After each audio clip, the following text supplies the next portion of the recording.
Thân chào cả nhà, không nên xem chùa đâu đó. Nhớ đăng ký, like, comment để ủng hộ team nha. Mắt trái của tôi có thể nhìn thấy những gì xảy ra một năm sau đó. Tôi có thể nhìn thấy biểu đồ mở thưởng một năm sau trên tường của cửa hàng xổ số. Tôi sẽ ghi vào sổ nhật ký số trúng thưởng của mỗi kỳ xổ số một năm sau. Chỉ cần đợi một năm. Một năm sau, tôi sẽ giàu có chỉ sau một đêm. Vào một đêm mưa cách đây 4 tháng, tôi đột nhiên có được khả năng đặc biệt này. Đây là bí mật của tôi không nói với ai cả. Tôi dự định dùng khả năng này để mua vé số trúng thưởng. Nhưng điều làm tôi lo lắng là tôi sợ tôi không đợi được ngày đó. Tối nay tôi dậy uống nước. Bỗng nhiên nhìn thấy cửa nhà tôi từ từ bị người ta đẩy ra. Trước cửa có một người áo đen cầm rìu cắt củ cải. Hắn lặng lẽ bước vào phòng tôi. May mắn. Đây là những gì mắt trái của tôi nhìn thấy. Tôi nhìn chằm chằm vào người áo đen trước mặt bằng mắt trái. Nghĩ rằng người này đột nhập vào nhà để cướp sao? Lẽ nào một năm sau đêm nay, nhà tôi sẽ bị trộm? Lúc này trong nhà tôi có đèn sáng.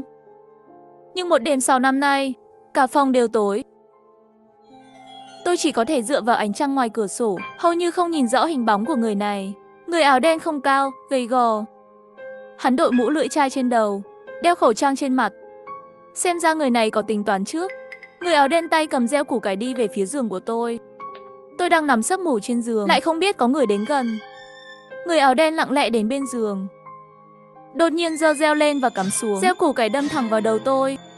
Tôi hơi nhúc nhích vài cái thì không có động tĩnh gì nữa.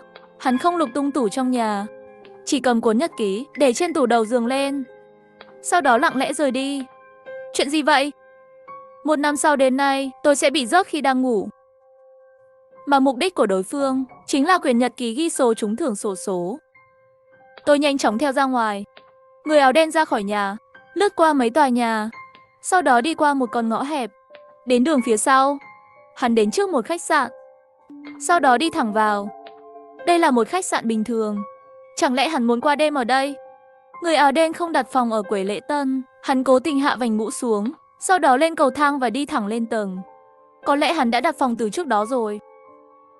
Khi đến góc giữa, tầng 2 và tầng 3, hắn đột nhiên dừng lại. Hắn tháo cái mũ trên đầu ra, cởi áo khoác đen ra. Bên trong mặc váy. Cô ta là phụ nữ. Cô ta mở túi của cô ta ra, lấy một đôi giày cao gót ra và thay giày. Cô ta tháo khẩu trang xuống, một khuôn mặt tinh tế không còn nghi ngờ gì nữa. Người áo đen trước đây bỗng biến thành một người đẹp tóc dài. Một năm sau đến nay, tôi lại bị một người phụ nữ rớt. Nhưng tôi không biết người phụ nữ này. Tôi nhìn lên camera giám sát ở hành lang. Vị trí người phụ nữ đang đứng là góc chót của camera. Sao cô ta phải đột nhiên thay đồ? Rồi cô ta lên tầng 3. Sau đó gõ cửa phòng 304. Cửa nhanh chóng được mở ra. Người mở cửa là một người đàn ông trung niên. Người đàn ông cười tươi nhìn người phụ nữ ở cửa. Sau đó kéo người phụ nữ vào phòng. Cánh cửa cũng đóng lại. Chuyện gì vậy? Người phụ nữ này vừa rớt tôi xong, vẫn còn tâm trạng, chạy đến khách sạn để hẹn hò với một người đàn ông khác. Tôi phải vào phòng xem. Tôi mau chóng chạy xuống tầng, đặt một phòng ở quầy lễ tân. Tôi đã đặt phòng 304. May mắn là tối nay phòng 304 không có khách. Sau khi vào phòng, tôi chỉ thấy phụ nữ. Người đàn ông đang tắm trong phòng tắm. Tôi thấy 2 ly rượu đỏ trên tủ đầu giường. Người phụ nữ đang đổ một chai thuốc ngủ vào một trong 2 ly rượu. 5 phút sau, người đàn ông bước ra từ phòng tắm. Người phụ nữ cầm 2 ly rượu, mỉm cười đi về phía người đàn ông. Cô ta đưa cho người đàn ông ly rượu có thuốc ngủ. Người đàn ông uống hết rượu vang đỏ, sau đó phải động tay động chân với phụ nữ. Người phụ nữ lấy lý do tắm trước để vào phòng tắm. Người đàn ông đành phải bất đắc dĩ nằm trên giường chơi điện thoại. Lát sau, tôi thấy anh ta ngáp liên tục. Tôi đoán chắc chắn người phụ nữ không thật sự đang tắm trong phòng tắm. Cô ta chỉ là đang chờ người đàn ông ngủ thôi. Tôi mở cửa phòng tắm. Đúng như tôi đoán. Người phụ nữ chỉ để nước tự xả, còn mình thì ghé sát vào cửa nghe động tĩnh bên ngoài. Khoảng 10 phút sau, người đàn ông cuối cùng cũng ngủ. Người phụ nữ ra khỏi phòng tắm, nhìn chăm chăm vào người đàn ông trên giường. Ánh mắt cô ta lạnh băng, giống như tràn ngập sát khí. Một năm sau đến nay, trong vòng chưa đầy 1 giờ, người phụ nữ này đã rớt 2 người liên tiếp mà tôi còn là một trong số đó. Lòng dạ phụ nữ là ác nhất, điều này hoàn toàn đúng. Cô ta bẻ tay trái của người đàn ông ra, sau đó lấy một chiếc nhẫn kim cương trên ngón tay của người đàn ông, rồi ra khỏi phòng, đóng cửa lại. Ở góc hành lang, người phụ nữ đổi lại chiếc áo khoác màu đen. Cô ta ra khỏi khách sạn, bỏ qua một vài điểm mù của camera. Cô ta đến trước một đống rác nhỏ, vứt áo khoác và túi xách của mình đi. Tại một ngã tư cách đó không xa, cô ta lên một chiếc taxi, nhanh chóng biến mất ở cuối phố. Tôi muốn tiếp tục đuổi theo, chỉ tiếc là tôi không may mắn. Tôi đã đợi rất lâu ở ngã tư, cũng không đợi được một chiếc taxi. Tôi lại về nhà. Đã là 1 tiếng sau rồi. Tôi chậm rãi bước vào phòng, nhìn chằm chằm vào giường của tôi. Chắc là tôi trong chăn đã lạnh rồi. Tôi độc thân, không có bạn bè. Nếu không xảy ra chuyện ngoài ý muốn, có thể sẽ mất vài ngày, người khác mới phát hiện ra tôi không ra ngoài. Nhưng 1 năm sau, tôi thật sự sẽ chết không rõ ràng như vậy sao? Người phụ nữ đó là ai? Dù sao, tôi cũng phải tìm cách làm gì đó. Không thể ngồi yên chờ chết. Tôi chắc chắn sẽ không sống trong căn này nữa. Sau khi trời sáng, tôi chuyển ra khỏi căn nhà này. Tiền thuê nhà còn 2 tháng nữa mới đến hạn. Tôi định không trả nhà trước, để tôi có thể quay lại bất cứ lúc nào để kiểm tra tình hình sau 1 năm. Chỗ ở mới tôi tìm được qua bên môi giới bất động sản. Nội thất trong nhà đầy đủ, là kiểu chỉ cần xách túi đến ở. Vào nhà, vừa ngồi xuống, tôi bắt đầu nghĩ về một vấn đề. Bây giờ tôi đã rời khỏi nơi ở trước đây. Vậy 1 năm sau, sao tôi có thể chết trong nhà cũ được? Tôi nhớ là người đó nằm sấp trên giường. Mắt trái của tôi hoàn toàn không nhìn thấy khuôn mặt của người đó. Bây giờ tôi đã rời khỏi đó rồi. 1 năm sau, người ở đó chắc chắn không phải là tôi. Khả năng duy nhất là người thuê tiếp theo. Nhưng còn có một điểm không thể nói rõ. Tôi đã thấy kẻ rớt người lấy cuốn nhật ký trên tủ đầu giường. Tôi chắc chắn đó là nhật ký của tôi. Nhưng bây giờ nhật ký của tôi đang ở trên người tôi. Bây giờ cả tôi cũng đã rời khỏi nơi ở ban đầu rồi. Sao nhật ký của tôi lại xuất hiện trong căn phòng đó 1 năm sau? Ngay khi tôi không hiểu, thì bỗng nhiên nhận được điện thoại của anh bạn Khải Cường. Nghe nói cậu không còn ở chỗ cũ nữa à? Vâng, tôi đã chuyển ra ngoài rồi, nhưng tôi nhớ tiền thuê nhà vẫn chưa đến hạn mà. Cứ đi như vậy không phải là lãng phí sao? Tôi không ở quen chỗ đó, dù sao cũng phải trả thêm 2 tháng tiền thuê nhà. Lãng phí thì lãng phí đi, nếu đã như vậy. Vậy không bằng để rẻ cho tôi đi. Tôi đang lo không có chỗ ở. Tôi sẽ chuyển đến đó vào sáng mai. Cũng có thể tiết kiệm 2 tháng tiền thuê nhà. Đừng, căn phòng đó rất kinh khủng. Anh chuyển qua đó sẽ xảy ra chuyện đó. Tôi không tin những chuyện này. Chỉ cần có thể giúp tôi tiết kiệm tiền. Ngày mai tôi sẽ đến lấy chìa khóa. Khải Cường hỏi địa chỉ mới của tôi xong thì cúp máy. Tôi bắt đầu nghĩ về một vấn đề. Chẳng lẽ người thuê nhà tiếp theo của tôi là Khải Cường? Vậy, người mà tôi nhìn thấy bằng mắt trái đêm qua, liệu có phải anh ấy không? Còn cuốn nhật ký của tôi thì sao? Lẽ nào một ngày nào đó trong tương lai, Khải Cường sẽ lấy nhật ký của tôi? Trong khi tôi đang suy nghĩ, tôi bỗng ngay người ra. Tôi thấy cửa phòng từ từ bị đẩy ra. Một người phụ nữ bước vào từ ngoài cửa. Đây là người phụ nữ tôi đã nhìn thấy qua mắt trái. Lại là kẻ rớt người mà mắt trái tôi đã nhìn thấy đêm qua. Người phụ nữ đó cũng sống ở đây, chỉ là 1 năm sau. Đợi đã, người phụ nữ này sao lại sống ở đây 1 năm sau? Tôi đi đâu rồi? Lẽ nào người phụ nữ này có phải là người thuê nhà tiếp theo sao? Tôi càng nghĩ về nó não tôi càng căng, dứt khoát không nghĩ nữa. Người phụ nữ ngồi trên sofa, sau đó lấy ra một quyển sổ nhỏ từ trong ngăn kéo. Trong nháy mắt, tôi liền nhận ra nó, đó là nhật ký của tôi. Người phụ nữ mở nhật ký, đọc kỹ những gì được ghi ở trên số sổ số dày đặc. Khóe miệng vô tình lộ ra một nụ cười nhạt. Cô ta đột nhiên lấy điện thoại ra, gửi tin nhắn cho một người lưu tên là Đồ Thần Kinh. Tối qua đã giải quyết được 2 người, đã lấy được nhật ký rồi. Ngày mai tôi sẽ đi mua vé số. Rất nhanh bên kia cũng nhắn lại. Nội dung của tin nhắn là một biểu cảm mặt cười, thêm một lời chúc ngủ ngon, mèo chiêu tài. Tôi thấy mà dựng hết cả tóc gáy. Lẽ nào là số sổ số mà tôi đã vất vả ghi lại sao? Đúng là làm áo cưới cho người khác. Rốt cuộc người phụ nữ này làm gì thế? Người phụ nữ cất nhật ký đi, sau đó vào bếp nấu cho mình một bát cháo. Ăn cháo xong, người phụ nữ bước vào phòng tắm. Cô ta đi tắm. Nhưng lúc này, ngoài cửa bỗng nhiên có tiếng gõ cửa. Mở cửa ra là Khải Cường. Tôi ngửi thấy mùi rượu trên người Khải Cường. Có vẻ như anh ấy quyết tâm muốn ở lại căn nhà ban đầu tôi thuê. Anh ấy đến đây để lấy chìa khóa. Tôi đã định thuyết phục anh ấy một lần nữa và tìm một nơi khác để sống. Nhưng anh ấy vẫn không chịu. Tôi không muốn nói với anh ấy những gì tôi nhìn thấy bằng mắt trái. Chỉ có thể đi theo anh ấy. Tôi đưa chìa khóa cho Khải Cường. Mình còn lặng lẽ để lại một chìa dự phòng. Tiễn Khải Cường về, Người phụ nữ thuê cùng phòng với tôi đã tắm xong và ra khỏi phòng tắm rồi. Xem ra tôi đã lỡ một tiết mục hay rồi. Sau đó người phụ nữ nằm lên giường, chơi điện thoại. Tôi cũng nằm trên giường, nằm bên cạnh cô ta. Tôi đã cố gắng tìm ra thứ gì đó trên điện thoại của cô ta, mà cô ta đang cày phim. Sau 10 phút, cô ta tắt điện thoại, rồi đi ngủ. Đêm nay người phụ nữ ngủ rất ngon, mà tôi thì không thể ngủ được. Sáng sớm ngày hôm sau, người phụ nữ ra khỏi cửa, tôi đoán cô ta sẽ đi mua xổ số. Tôi làm thợ nề tạm thời ở một công trường. Sáng nay tôi xin nghỉ vài ngày.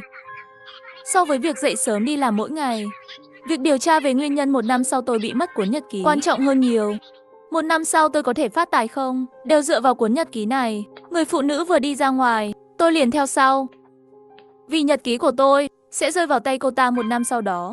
Vậy chỉ cần tôi đi theo cô ta, chắc là có thể tìm ra chuyện gì đã xảy ra với tôi 1 năm sau đó. Ra khỏi khu phố, cô ta gọi một chiếc taxi bên đường.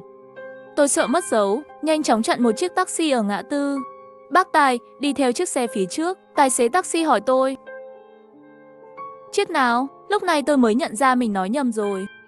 Sau đó bảo bác tài đi thẳng về phía trước, tôi bảo dừng thì dừng. Quả nhiên, người phụ nữ đã xuống xe gần một cửa hàng xổ số. Sau đó đi thẳng vào cửa hàng xổ số, tôi cũng nhanh chóng xuống xe và đi theo. Người phụ nữ sớm đã nhớ kỹ số trúng thưởng của kỳ tiếp theo trong sổ nhật ký của tôi. Cô ta trực tiếp yêu cầu nhân viên bán hàng bán theo số mà cô ta đã cược. Người phụ nữ bước ra khỏi cửa hàng sau khi nhận về số, sau đó đi qua mấy con ngõ. Cô ta đi vào một khu dân cư khá tồi tàn, khu dân cư An Hân. Cô ta ngồi xuống ghế đá dưới một cái cây lớn. Sau đó nhìn chằm chằm vào một con ngõ cách đó không xa. Ngồi yên một hồi lâu. Tôi cũng ngồi xuống bên cạnh cô ta, nhìn về phía con ngõ kia. Đó là một con ngõ bình thường, tối và hẹp. Tôi đoán cô ta đang chờ ai đó. Tôi đột nhiên cảm thấy lạnh sống lưng. Lẽ nào cô ta đang đợi mục tiêu tiếp theo sao? Người phụ nữ ngồi dưới gốc cây cả ngày. Tôi cũng đã ngồi đây với phụ nữ một ngày. Dường như người phụ nữ không đợi được người mà cô ta muốn đợi. Cho đến hơn 9 giờ tối, người phụ nữ mới về đến nhà, gần như cùng thời gian với tối qua. Người phụ nữ lại gửi một tin nhắn cho người tên là đồ thần kinh đó. Tối nay tôi không đợi được mục tiêu, ngày mai tôi lại đi. Rất nhanh bên kia đã trả lời tin nhắn, vẫn là một biểu cảm mặt cười, cùng một câu nói: ngủ ngon nhé, mèo chiêu tài. Sáng sớm hôm sau, người phụ nữ đi đến các cửa hàng xổ số khác nhau, tiếp tục mua vé số. Sau đó lại đi xe đến góc phố An Hân. Sau đó ngồi dưới gốc cây lớn thêm một ngày nữa. Ngày thứ 3, ngày thứ 4, liên tục mấy ngày đều như vậy. Nhưng điều làm tôi ngạc nhiên là người phụ nữ ngày nào cũng mua vé số, nhưng tôi không nhìn thấy cô ta trúng thưởng lần nào. Hôm nay vì công trường đang cần thi công gấp nên thiếu người. Tôi bị nhà thầu gọi đi tăng ca, nên không thể theo cô ta đến khu dân cư An Hân.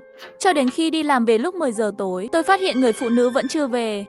Vì vậy, tôi tính đến khu dân cư An Hân xem sao. Sau khi đến khu dân cư An Hân, quả nhiên nhìn thấy người phụ nữ đang ngồi trên ghế đá dưới gốc cây lớn. Ánh mắt của cô ta vẫn nhìn chằm chằm vào con ngõ cách đó không xa. Khi tôi đến góc phố, đột nhiên tôi nghe thấy tiếng trong ngõ. Có tiếng kêu cứu của phụ nữ. Tôi nhìn vào góc phố, mơ hồ nhìn thấy trong góc có mấy bóng người. Đây là những gì mắt phải của tôi nhìn thấy. Đây là thực tế hiện tại. Tiếng kêu cứu nặng nề vẫn vang lên đứt quãng. Cùng với đó là mấy lời bẩn thỉu từ miệng mấy người đàn ông. Tôi nhận ra chuyện gì đang xảy ra trong con ngõ. Tôi nhanh chóng gọi cảnh sát. Họ nói khoảng 5 phút nữa sẽ đến. Tiếng phụ nữ trong ngõ càng lúc càng yếu. Tôi sợ không đợi được cảnh sát đến thì xảy ra chuyện rồi. Tôi lấy hết can đảm chạy vào con ngõ. Tôi nói với những người bên trong là tôi đã báo cảnh sát. Rất nhanh từ trong ngõ có mấy bóng người đi ra. Họ đều đội mũ lưỡi chai, trên mặt cũng đeo khẩu trang. Tôi thấy tổng cộng có 3 người. Họ đều cầm gậy sắt trong tay. Có 2 người đập trực tiếp thanh sắt vào tôi. Trên dưới tôi ăn 5-6 phát, trên đầu cũng bị 2 phát. May mắn thay, cảnh sát đã đến ngay. 3 người ném gậy xuống rồi bỏ chạy. Tôi ngã xuống đất, thở hổn hển nhìn con ngõ. Lại quay đầu nhìn chỗ dưới gốc cây lớn cách đó không xa. Một người phụ nữ đang nằm sâu trong ngõ. Một người phụ nữ đang ngồi dưới gốc cây lớn. Người phụ nữ trong ngõ là mắt phải của tôi nhìn thấy. Người phụ nữ dưới gốc cây là mắt trái của tôi nhìn thấy. Tôi cảm thấy chóng mặt, đầu óc quay cuồng. Cuối cùng tôi ngất đi. Khi tôi tỉnh dậy đã là sáng hôm sau. Ở trong bệnh viện, bác sĩ nói với tôi không sao, không có gì đáng ngại, chỉ có một số chấn thương ngoài da và chấn động nhẹ. Bên giường bệnh của tôi có 2 cảnh sát. Tôi cũng nghe từ cảnh sát, hiểu được đại khái một số tình huống. Tối qua, một cô gái từ quê lên làm việc. Trên đường tan làm, bị 3 tên côn đồ kéo đi và đưa vào con ngõ trong khu dân cư An Hân. Cô gái bị họ đánh thuốc mê, sau đó hấp dâm cô gái. Nếu tôi không gọi cảnh sát, cô gái có thể chết vì hít phải quá nhiều thuốc mê. Theo cảnh sát, 3 tên kia rõ ràng là có tính toán trước. Họ chọn khu vực khuất camera để ra tay, hơn nữa khi phạm tội còn chuẩn bị trước các cách phòng vệ, không để lại một chút chứng cứ nào. Nhưng tôi lại đang nghĩ về một vấn đề khác. Người phụ nữ tôi nhìn thấy bằng mắt trái, 1 năm sau, tại sao mỗi ngày đều đi đến góc phố An Hân và ngồi đó? Nơi đó là hiện trường vụ án tối qua. Giữa hai chuyện này liệu có liên quan đến nhau không? Người phụ nữ 1 năm sau đã rớt 2 người liên tiếp rồi, từ nội dung những tin nhắn cô ta gửi cho đồ thần kinh đó. Cô ta ít nhất còn phải rớt thêm 1 người nữa, trùng hợp cũng là 3 người. Người phụ nữ 1 năm sau đó liệu có liên quan gì đến người phụ nữ bị tấn công trong ngõ không? Tôi hỏi cảnh sát, có thể cho tôi gặp người phụ nữ bị tấn công đêm qua không? Nhưng bị cảnh sát từ chối. Lý do cảnh sát đưa ra là nạn nhân đã chịu rất nhiều kích động, bây giờ chỉ muốn ở một mình, không muốn gặp bất cứ ai.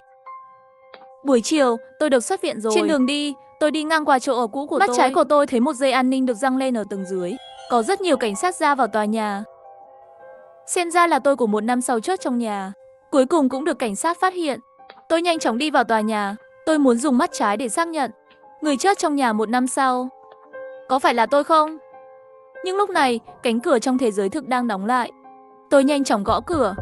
Người mở cửa là Khải Cường đầy mùi rượu. Thấy tôi ghé thăm đột ngột, anh ấy có vẻ hơi ngạc nhiên. Rất nhanh tôi đã phát hiện ra trong nhà ngoại trừ Khải Cường còn có 2 người nữa. Điều làm tôi ngạc nhiên nhất là người trung niên trong số đó còn là người tôi từng gặp. Chính xác là mắt trái của tôi đã nhìn thấy. Chính là người đàn ông đã chết trong khách sạn 1 năm sau. 1 năm sau, ông ta sẽ bị người phụ nữ đó hạ thuốc rồi rớt chết. Khải Cường giới thiệu cho tôi, 2 người đó là bạn tốt của anh ấy. Một người tên là Khôn Khôn, người còn lại tên là Cầu Đản. Người đàn ông chết trong khách sạn 1 năm sau là Khôn Khôn. Khải Cường còn kéo tôi ngồi xuống uống rượu với họ. Tôi vừa giao lưu, vừa nhìn xung quanh bằng mắt trái. Thây thể đã được lật lại. Tôi nhìn thấy khuôn mặt của thây thể. Thật sự là Khải Cường, không phải tôi. 1 năm sau người phụ nữ đó đã rớt Khải Cường và Khôn Khôn. Vậy mục tiêu tiếp theo của cô ta có thể là Cầu Đản này không? Nếu mục đích của người phụ nữ là vì báo thù, vậy thủ phạm tối qua chính là 3 người trước mặt tôi. Lúc này đột nhiên Khôn Khôn hỏi tôi, người anh em, vết thương trên trán cậu là sao thế? Tôi không chắc anh ta hỏi về vết thương trên đầu tôi là vì quan tâm hay là có mục đích khác. Tình hình hiện tại, tôi đành phải nói sự thật về chuyện tối qua. Tôi muốn xem phản ứng của họ. Khôn Khôn gật đầu. Sau đó hỏi tôi, tối qua cậu có nhìn rõ khuôn mặt của những tên tội phạm đó không? Cảnh sát có tìm thấy gì không? Sau khi nghe được những câu trả lời phủ định từ tôi, 3 người bọn họ dường như mới thở phào nhẹ nhõm. Tối về đến nhà, người phụ nữ đã về trước tôi 1 bước rồi. Tôi đến bên cạnh cô ta, phát hiện cô ta đang nhắn tin cho người tên là Đồ Thần Kinh đó. Nội dung tin nhắn là, đợi em báo thù cho anh, em sẽ rời khỏi đây để ở bên anh. Rất nhanh bên kia đã trả lời tin nhắn, vẫn là một biểu cảm mặt cười, cùng một câu nói, ngủ ngon, mèo chiêu tài. Tin nhắn mà người phụ nữ gửi đi khiến tôi có một dự cảm rất không tốt. Tôi không còn nhiều thời gian. Tôi nghĩ đã đến lúc hỏi cô ta rõ ràng rồi. Nhưng làm thế nào tôi có thể liên lạc với cô ta? Có rồi, tôi nghĩ đến một cách. Tôi cầm một cây bút đánh dấu màu đen lên, viết 3 chữ to lên tường. Cô là ai? Nếu trong 1 năm tới không ai lau chữ tôi viết trên tường, thì lúc này trên bức tường cạnh người phụ nữ cũng sẽ có 3 chữ này. Đúng như tôi mong đợi. Trong khi tôi viết, trên tường cạnh người phụ nữ đồng thời cũng xuất hiện chữ viết tay của tôi. Cô ta sợ hãi vội vàng lùi lại. Tôi nhanh chóng viết thêm một dòng nữa. Cô không cần sợ, tôi sẽ không hại cô. Tôi chỉ muốn biết cô là ai. Người phụ nữ rõ ràng hơi bối rối. Cô ta lo lắng nhìn bốn phía, sau đó nhìn chằm chằm vào chữ viết trên tường, đang nói cái gì đó. Tôi nhanh chóng viết trên tường. Tôi không thể nghe thấy giọng của cô. Nếu cô muốn nói chuyện với tôi, cô có thể dùng bút viết ra. Viết trên giấy hoặc trên tường tôi đều có thể nhìn thấy. Cô ta nhanh chóng lấy ra một cây bút đánh dấu màu đỏ, run rẩy viết ra 3 chữ. Anh là ai? Tôi nghĩ một chút, quyết định không nói với cô ta. Danh tính của tôi, không lộ danh tính với cô ta có lợi cho cuộc điều tra của tôi hơn. Tôi viết trên tường, tôi là người có thể nhìn thấy tương lai. Thời gian của tôi và cô tranh nhau 1 năm. Cô ta có vẻ không tin lắm, rồi lại viết lên tường, anh có thể thấy tôi. Đúng, mắt trái của tôi có thể nhìn thấy hình ảnh của 1 năm sau đó. Mấy ngày nay tôi vẫn luôn đi theo cô. Người phụ nữ do dự. Rõ ràng cô ta vẫn không tin. Tôi nhanh chóng viết ra mọi thứ mà mấy ngày nay mắt trái của tôi nhìn được, bao gồm cả việc cô ta rớt 2 người trước sau và nội dung tin nhắn cô ta gửi đi. Người phụ nữ đọc xong liền rơi vào trầm tư, cuối cùng hình như cô ta bắt đầu tin rồi. Cô ta viết hỏi tôi, nếu mấy ngày nay anh vẫn luôn theo tôi, vậy tối qua anh cũng đã đến khu dân cư An Hân. Tôi trả lời, phải. Vậy anh đã thấy hết những gì xảy ra trong ngõ rồi sao? Hay anh cũng chính là người tham gia? Tôi nhanh chóng giải thích, tôi là nhân chứng. Tôi đã báo cảnh sát, chính mình cũng bị tấn công. Người phụ nữ suy nghĩ chút rồi viết, thì ra anh chính là người báo án lúc đó. Tôi nhanh chóng hỏi, cô và người phụ nữ bị tấn công trong ngõ có quan hệ gì? Cô ta cúi đầu, như bị mắc kẹt trong một ký ức tồi tệ. Rất lâu sau mới viết, tôi chính là người phụ nữ đó. Tôi thở dài, xem ra dự cảm trước đây của tôi không sai. Người phụ nữ tiếp tục viết, cảm ơn anh khi đó đã báo cảnh sát.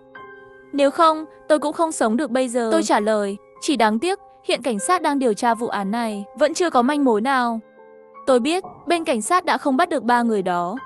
Nếu không tôi cũng sẽ không tự mình báo thù. Cho nên, người cô muốn giết chính là người đã tấn công cô tối qua. Làm sao cô tìm ra được danh tính của họ? Tôi tự có cách của tôi. Cô có bằng chứng. Vậy sao cô không đưa bằng chứng cho cảnh sát, mà lại lựa chọn tự mình ra tay? Bởi vì tôi sợ tôi không thể đợi đến khi họ bị kết án. Người phụ nữ kéo hết tóc trên đầu xuống. Đó là tóc giả của cô ấy. Cô ấy không có một sợi tóc nào trên đầu. Người phụ nữ tiếp tục viết, tôi đã mắc bệnh nan y. Tôi không còn nhiều thời gian. Hơn nữa trên người 3 kẻ đó còn có mạng người. Tôi muốn chúng nợ máu phải trả bằng máu. Mạng người, mạng của ai? Cô ấy hơi do dự, không trực tiếp trả lời câu hỏi của tôi. Anh có thể giúp tôi một việc không? Việc gì? Giúp tôi gửi một lời đến chủ nhân của cuốn nhật ký này. Cuối cùng cô ấy cũng nhắc đến cuốn nhật ký này. Tôi bỗng nhiên trở nên căng thẳng. Bảo anh ấy hủy cuốn nhật ký này đi. Tại sao? Bởi vì anh ấy sẽ chớt vì cuốn nhật ký này trong tương lai. Tôi đọc xong như sét đánh ngang tai. 1 năm sau, tôi vẫn chớt. Tôi nhanh chóng hỏi cô ấy, anh ấy chớt khi nào thế? Chớt như thế nào?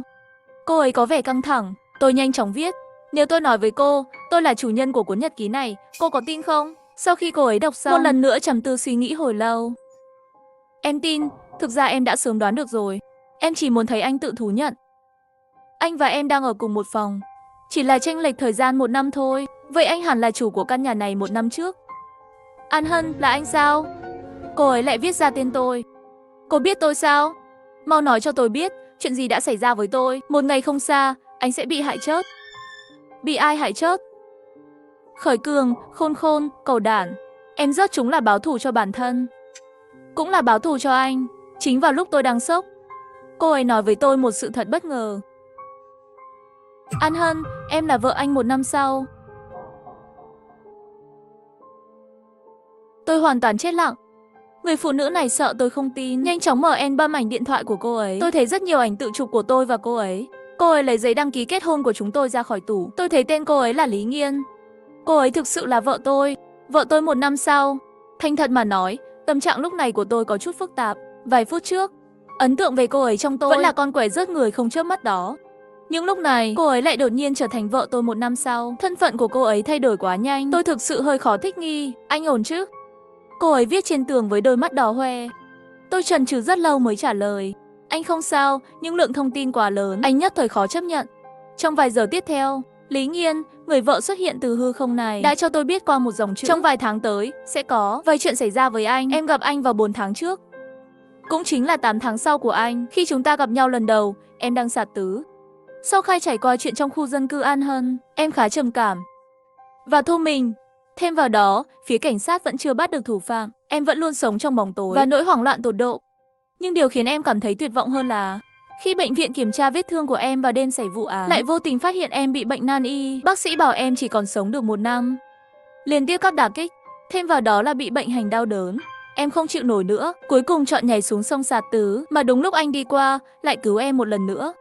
Thay vì anh cứu em, ngược lại là thành em cứu anh.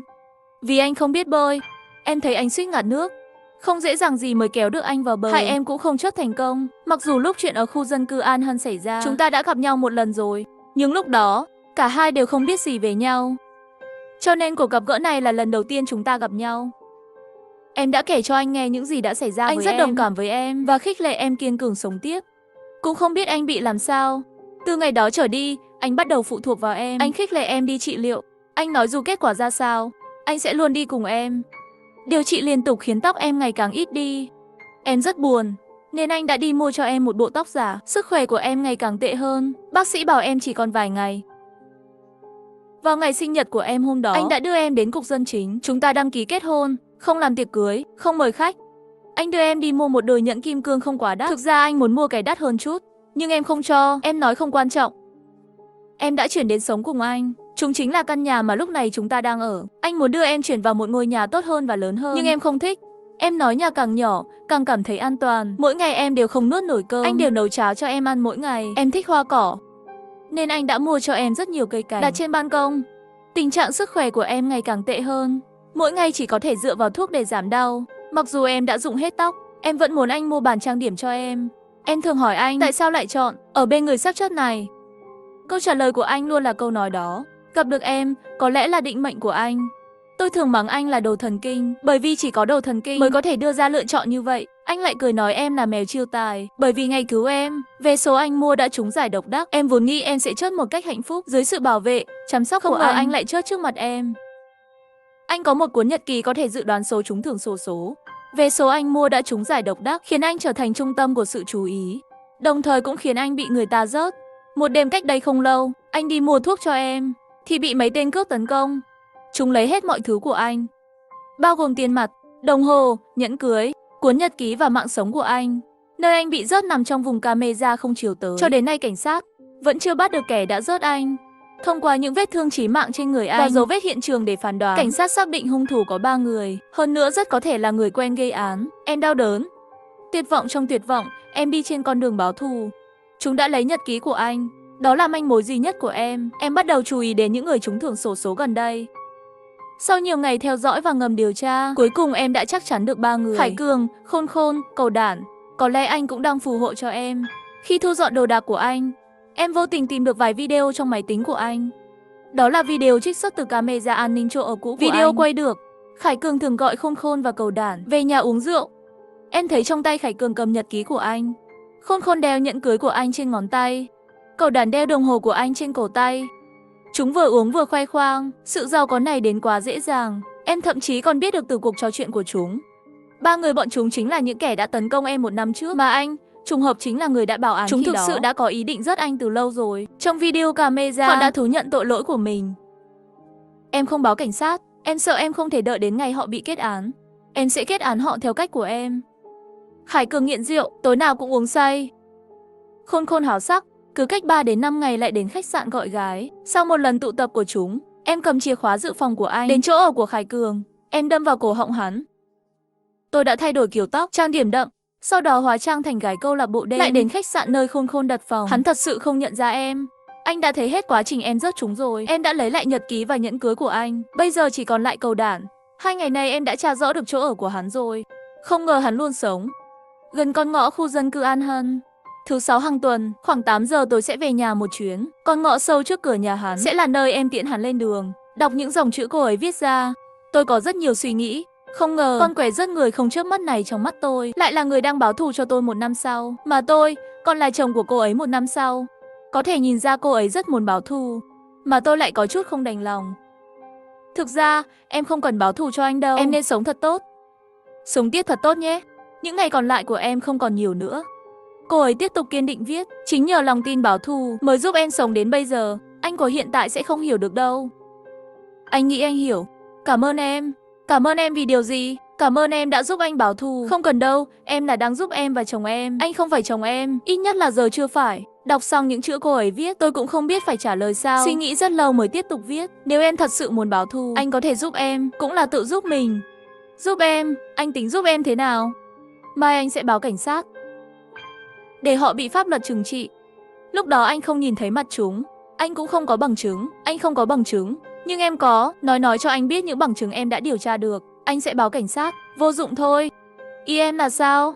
Bằng chứng sẽ xuất hiện trong tương lai của anh. Sao anh có thể giao nó cho cảnh sát trong thời gian của anh được? Mặc dù anh có thể thấy bằng chứng em tìm được, nhưng cảnh sát không thể nhìn thấy. Tôi chợt nhận ra, điều này trái với luật nhân quả. Vậy thì anh sẽ giết họ trong thời gian hiện tại của anh. Không, anh không làm được đâu. Tại sao? Cô ấy suy nghĩ rất lâu mới tiếp tục viết. Chỉ là thời gian cách nhau 1 năm, anh đại diện cho quá khứ, em đại diện cho tương lai. Nếu ba kẻ đó có thể sống đến thời điểm của em, vậy rõ ràng, chúng không thể chớt vào thời điểm của anh. Dù anh có làm gì cũng không thể thay đổi luật nhân của quá khứ và tương lai phải khớp với nhau. Lẽ nào anh không thể làm gì được, chỉ có thể trơ mắt nhìn mọi thứ xảy ra? Đúng, theo luật nhân của anh không thể thay đổi quá khứ, em chỉ có thể đối mặt với hiện tại. Nếu anh thực sự có thể thay đổi quá khứ, vào thời điểm của anh, có lẽ anh và em cũng sẽ không gặp nhau sau này. Cô ấy dừng lại một chút, sau đó tiếp tục viết. Báo thù là chuyện của một mình em, anh không cần can thiệp. Anh ấy viết rất dứt khoát. Tôi thấy sự dứt khoát không gì có thể lay chuyển được trong mắt cô ấy. Sự dứt khoát này khiến tôi quên mất cô ấy là một cô gái ung thư giai đoạn cuối. Cô ấy vào bếp uống một ngụm nước, bỗng nhiên lại viết lên tường. Anh thật sự có thể nhìn thấy mọi thứ về em à? Phải. Vậy anh có bao giờ nhìn trộm em tắm không? Cô ấy chuyển chủ đề quá nhanh. Tôi đột nhiên cảm thấy rất xấu hổ. Không có. Tôi đã viết ra câu trả lời của mình nhanh nhất có thể. Có quể mới tin. Thật sự không có. Cô ấy cau mày, vẻ thất vọng hiện rõ trên khuôn mặt. Bộ dạng của em bây giờ chắc chắn rất xấu nhỉ? Không, ngay cả khi em không có tóc, cũng rất xinh đẹp. Nói dối. Ai lại muốn xem một người phụ nữ yếu, dùng hết tóc đi tắm chứ? Không phải như vậy đâu. Anh vốn từng nghĩ về điều đó, nhưng lại bị chuyện khác làm lỡ mất. Đọc xong những gì tôi viết, tôi thấy cô ấy không nhịn được cười. Cô ấy đến trước bàn uống thuốc, sau đó viết trên tường, em muốn đi ngủ rồi. Còn anh thì sao? Tôi đáp, anh cũng vậy. Cô ấy nằm nghiêng trên giường, nhưng chưa ngủ, mà cài phim trên điện thoại. Tôi viết trên tường cạnh giường, bộ phim này tên là gì thế? Anh cũng tìm xem. Cô ấy cau mày, viết lại. Bộ phim mới ra gần đây nhất, chỗ anh vẫn chưa có hay không? Cũng được. Lúc còn sống An Hân xem cùng em đoạn đầu, vậy anh sẽ cùng em xem hết đoạn kết nhé. Đúng 9 giờ. Điện thoại của cô ấy được tin nhắn từ Đồ Thần Kinh. Vẫn là một biểu cảm khuôn mặt cười. Thêm một lời chúc, ngủ ngon nhé, mèo chiêu tài. Lần đầu tiên cô ấy cũng trả lời tin nhắn. Cũng là một biểu cảm mặt cười, cùng với một lời chúc, ngủ ngon nhé, Đồ Thần Kinh. Cô ấy bỏ điện thoại xuống, tôi viết lên tường. Đoạn tin nhắn này là sao thế? Hình như tối nào em cũng nhận được. Đó là tin nhắn hẹn giờ mà em cài trên điện thoại của An Hân. Em vẫn giả vờ nói chuyện với anh ấy. Như vậy, em sẽ cảm thấy anh ấy vẫn luôn ở đây. Tôi im lặng, cô ấy cũng im lặng. Tôi đoán cô ấy sắp ngủ rồi. Anh có thể ôm em không? Cô ấy lại đột nhiên viết trên tường. Em sao thế? Không có gì, chỉ là em nhớ anh rồi. Tối thứ 7, chúng ta hẹn nhau cùng tiễn cầu đàn lên đường. Tình trạng sức khỏe của Lý Nghiên càng ngày càng tệ. Tôi đợi cô ấy uống thuốc xong, sau đó cùng nhau xuất phát. Lần này cô ấy không đi xe buýt, tôi cũng không gọi xe, chúng tôi đồng ý đi cùng nhau. Tôi đi bên trái, cô ấy đi bên phải. Cùng một bầu trời, cùng một con phố. Hai người trong thời gian và không gian khác nhau. Chúng tôi vừa đi, vừa nói cười. Mỗi chúng tôi đều mang theo một cây bút đánh dấu. Của tôi là màu đen, của cô ấy là màu đỏ. Cô ấy viết hết những gì cô ấy muốn nói với tôi. Lên lề đường, lên bồn hoa, thậm chí còn viết lên cả cột điện. Tôi có thể nhìn thấy từng lời cô ấy viết cho tôi. Những gì tôi trả lời cô ấy lại không nhất định sẽ nhìn thấy được. Gần 8 giờ tối, cuối cùng tôi và cô ấy cũng đến được khu phố An Hân. Chúng tôi đội mũ, khẩu trang và găng tay. Sớm may phục ở con ngõ sâu không có bất cứ camera giám sát nào. Đây là đường về nhà của cầu đàn. 8 giờ 15, mắt trái của tôi thấy cầu đàn đi vào ngõ. Lý Nghiên hít một hơi thật sâu, cô ấy nắm chặt con reo trong tay, trốn sau một cái cây lớn, chờ cầu đàn đến gần. Đúng lúc cầu đàn vừa đi qua cây lớn, Lý Nghiên giơ tay lên, đâm mạnh vào lưng cầu đàn. Cầu đàn á một tiếng, còn chưa kịp nói gì, Lý Nghiên đã đâm nhát reo thứ 2, nhát reo thứ 3. Tôi đứng bên cạnh Lý Nghiên lặng lẽ nhìn mọi thứ. Lý Nghiên vẫn đang tiếp tục đâm cầu đàn, rõ ràng sức cô ấy đã yếu đi, cô ấy bắt đầu thở hổn hển. Nhưng động tác trong tay cô ấy vẫn không dừng lại. Cầu đàn ngã nhào xuống đất. Tuy nhiên cơ thể hắn cường tráng, da thô thịt dày, ngã xuống đúng lúc này, khiến cô ớt thở phào. Lý Nghiên xông lên tiếp tục đâm về phía cầu đàn đang nằm trên mặt đất. Cầu đàn nhe răng múa vuốt, sống chớt bảo vệ mặt mình. Đột nhiên, cầu đàn nắm lấy tay phải đang cầm reo Lý Nghiên, tay trái thuận thế bóp cổ Lý Nghiên. Lý Nghiên vốn đang hơi yếu, trong lúc giãy giụa đã bị cầu đàn đè xuống đất. Tình thế ngay lập tức đảo ngược. Tôi ở bên cạnh vô cùng lo lắng, mắt thấy Lý Nghiên bị bóp cổ không thể nhúc nhích, mà tôi không thể giúp gì được. Nhưng cũng tại thời điểm này, mắt phải của tôi nhìn thấy một người đàn ông đi vào ngõ, là cầu đàn của thời gian hiện tại. Ngay cả trong thời gian của tôi không thể rớt cầu đàn, nhưng tôi luôn có thể làm gì đó, tôi phải thử xem. Tôi lấy con dao đã chuẩn bị từ trong tay ra, trốn sau cùng một cái cây lớn, chờ cầu đàn đến gần. Ngay lúc cầu đàn vừa đi ngang qua bên cạnh tôi giơ dao nhọn chém mạnh về phía tay trái của cầu đàn. Trong nháy mắt, tay trái của cầu đàn đã bị tôi cắt đứt, rơi xuống đất. Hắn đau đớn cuộn tròn trên mặt đất kêu gào. Tôi lại dùng mắt trái nhìn về phía Lý Nghiên. Ban đầu tay cầm reo của cô ấy đã bị tay trái của cầu đàn đè trên mặt đất. Nhưng trong nháy mắt, tay trái của cầu đàn đột nhiên biến mất. Tay phải của Lý Nghiên lập tức khôi phục tự do. Cô ấy nắm chặt con dao găm, đấm mạnh vào cổ họng của cẩu đản. Cẩu đản nhanh chóng ngã xuống. Chúng tôi nhanh chóng rời khỏi hiện trường vụ án. Trước khi Lý Nghiên rời đi, cô ấy tháo chiếc đồng hồ đeo trên cổ tay cẩu đản ra. Đó là đồng hồ của tôi.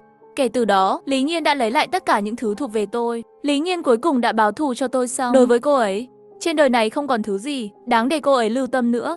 Trên thực tế, tình trạng sức khỏe của cô cũng không cho cô ấy thêm nhiều thời gian nữa. Sau đó Lý Nghiên chuyển tất cả hoa cỏ trên ban công ra ngoài. Cô ấy nói sau này cô ấy không thể tưới nước cho chúng nữa. Cô ấy mua sơn. Một căn phòng đầy những chữ đỏ, đen đều bị sơn lại sạch sẽ. Tôi cũng mua sơn. Cùng với cô ấy, sơn sạch căn phòng đầy chữ đen. Cô ấy đã đốt nhật ký của tôi. Cô ấy và tôi trên đời này đều không có người thân. Cô ấy nói với tôi ấy đã gửi ẩn danh tất cả vé số cô ấy mua đến các trại trẻ mồ côi ở khắp mọi nơi. Sau khi dọn dẹp nhà cửa lần cuối, cô ấy đã trả lại căn nhà này cho chủ nhà. Tôi hỏi cô ấy định đi đâu. Cô ấy nói cô ấy sẽ đến một nơi đẹp như tranh vẽ, nơi chôn tôi. Đó là một ngọn núi nhỏ xinh đẹp, khắp núi nở đầy hoa dại, dòng suối chảy êm đềm. Lý Nghiên bước đi đầy khó khăn, chậm rãi lên đỉnh núi. Lần này cô ấy không đội tóc giả, không trang điểm. Tôi biết cô ấy muốn ra đi sạch sẽ.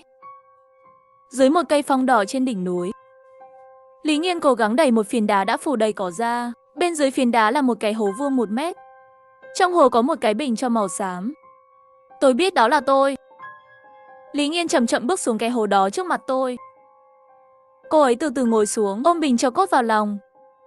Mặc dù cô ấy không thể nhìn thấy nhưng tôi, cô ấy biết tôi đang nhìn cô ấy. Từ trong tay, cô ấy rút ra cái bút đánh dấu màu đỏ kia, chậm rãi viết ra một dòng chữ trên cái bình. Nếu có kiếp sau, em vẫn muốn gặp lại anh. Sắc mặt cô ấy nhợt nhạt nhưng tràn đầy nụ cười ấm áp. Cô ấy vẫy tay với không khí. Cô ấy đã nói lời tạm biệt cuối cùng với tôi. Cô muốn được chôn cất cùng tôi 1 năm sau. Cô ấy chậm rãi rời phiến đá về vị trí cũ. Cô ấy đã dùng chút sức lực cuối cùng. Kể từ đó, tôi bắt đầu đếm ngày bằng ngón tay. Chờ đến ngày đó, ngày mà tôi gặp được cô ấy, tôi thậm chí còn định đi tìm cô ấy trong thời điểm hiện tại. Nhưng trước đó, tôi phải lên kế hoạch cho con đường phía trước. Cho dù quãng đời còn lại của đã được sắp xếp bởi số phận, nhưng tôi cũng phải làm những gì có thể. Nếu không muốn thảm kịch lặp lại sau 8 tháng nữa, trừ khi tôi có thể tống Khải Cường, Khôn Khôn và Cẩu Đản vào tù sớm. Do trong khẩu cung trước đây, tôi đã nói rằng tôi không nhìn thấy mặt của 3 tên tội phạm. Cho nên nếu bây giờ tôi trực tiếp báo cáo 3 người bọn họ, cảnh sát chắc chắn sẽ không tin. Vấn đề là tôi cần bằng chứng. Tôi cần đột nhập vào chỗ ở cũ của tôi, đặt một camera giám sát. Những gì tôi phải làm là nhanh chóng quay lại được. Chúng chính miệng thừa nhận về những hành động xấu xa trong ngõ khu dân cư An Hân. Buổi trưa tôi nhận được điện thoại của Khải Cường. Hắn hẹn tôi đến chỗ hắn uống rượu tối nay. Nói là vì mấy ngày trước Cẩu Đản bị tấn công, khiến hắn bị sốc. Đây là một cơ hội tốt. Buổi tối tôi đến như đã hẹn. Khôn Khôn và Cẩu Đản đã đến từ sớm rồi. Cẩu Đản có thạch cao trên tay. Không ngờ đêm đó, hắn không chỉ không chết vì mất máu, mà còn lấy được tay về. Có vẻ như muốn giết chúng vào thời điểm của tôi, thật sự rất khó. Đó là luật nhân của quá khứ và tương lai cần khớp với nhau. Cẩu Đản không biết đêm đó người tấn công mình là ai, chỉ nói là kẻ thù trả thù. Trên bàn rượu Khải Cường còn dùng chính mình làm ví dụ, còn nói với tôi rất nhiều lời ý nghĩa. Đại khái ý là giống như chuyện xảy ra với Lý Nghiên. Đêm đó ở khu dân cư An Hân, dù có tình cờ gặp hắn thì tôi cũng nên nhắm mắt làm ngơ, để tránh noi gương anh ta, gây thù chuốc oán. Rõ ràng là chúng đã nhận ra tôi đêm đó, chỉ là chúng chưa biết, tôi đã biết rồi. Có lẽ chính vì điều này, chúng mới chưa ra tay với tôi. Rượu đã hết 3 hiệp, sau khi chúng say rượu, tôi đã lắc camera đã chuẩn bị trước, lên đèn chùm trên trần nhà. Trên đường về, bầu trời đêm đổ cơn mưa tầm tã. Rượu làm người ta buồn ngủ, tôi chợp mắt trên taxi. Trong mơ hồ, tôi nhớ lại những chuyện xảy ra mấy ngày nay trong đầu. Nó giống như một giấc mơ vậy. Cũng không biết đã ngủ bao lâu, đột nhiên tôi bị một tiếng sấm đánh thức. Một tia sét đánh ngã một cái cây lớn bên đường. Ở giữa đường, chiếc taxi tôi đang đi vừa đâm đầu vào. Tỉnh dậy sau tai nạn, tôi đang ở bệnh viện. Mặc dù tôi không có đáng ngại gì nhưng lớn, tâm trí tôi đang rất hỗn tạp. Một số mảnh ký ức lướt qua trong đầu tôi. Dường như tôi đang quên một vài thứ. Khi tôi tỉnh lại hoàn toàn, những mảnh ký ức đó chỉ còn là dư ảnh trong tâm trí tôi. Tôi cảm thấy như mình đã mơ. Một giấc mơ rất dài, nhưng tôi chỉ nhớ được 3 điều trong giấc mơ.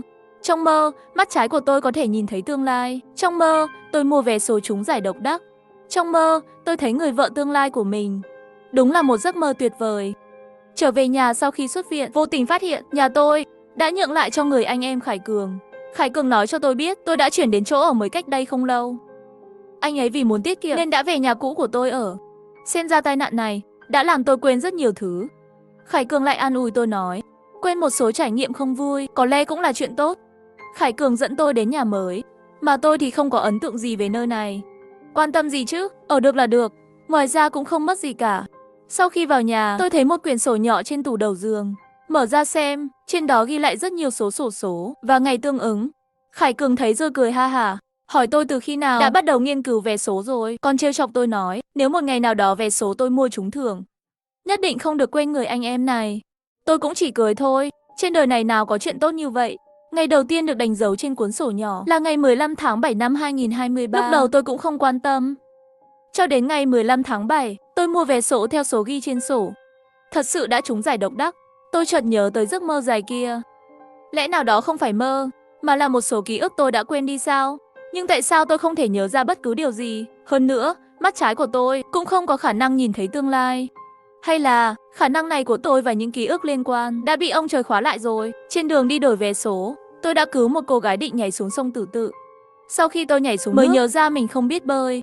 Nghiêm túc mà nói, còn là cô gái ấy đã cứu tôi. Tóm lại, tôi đã khiến cô ấy không thể chết. Khi tôi nhìn thấy cô gái lần đầu tiên, trái tim tôi bỗng nhiên run rẩy. Hình như tôi đã từng thấy cô gái này ở đâu đó rồi. Người phụ nữ nói cho tôi biết, cô ấy bị bệnh nan y. Cô ấy tức giận, nói với tôi, hôm nay gặp được anh đúng là xui xẻo. Tôi muốn chết cũng không chết được. Không biết tại sao, trong đầu bỗng nhiên hiện ra một câu nói. Hình như chính là cô gái trước mắt này đã từng nói với tôi, nếu có kiếp sau, em vẫn muốn gặp lại anh. Trái tim tôi lại run rẩy dữ dội.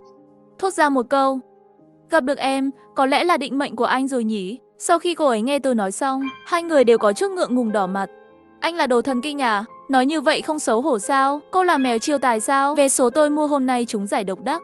Cô ấy vẫn tiếp tục mắng tôi, nhưng tôi lại cười mà không nói lời nào. Nếu có kiếp sau, em vẫn muốn gặp lại anh. Không biết tại sao, tôi lại nghĩ câu nói xuất hiện trong đầu tôi là những gì cô ấy nói với tôi. Phải, chắc chắn là cô ấy. Có lẽ tất cả đều là định mệnh. Hết phim, tiếp theo còn thú vị hơn.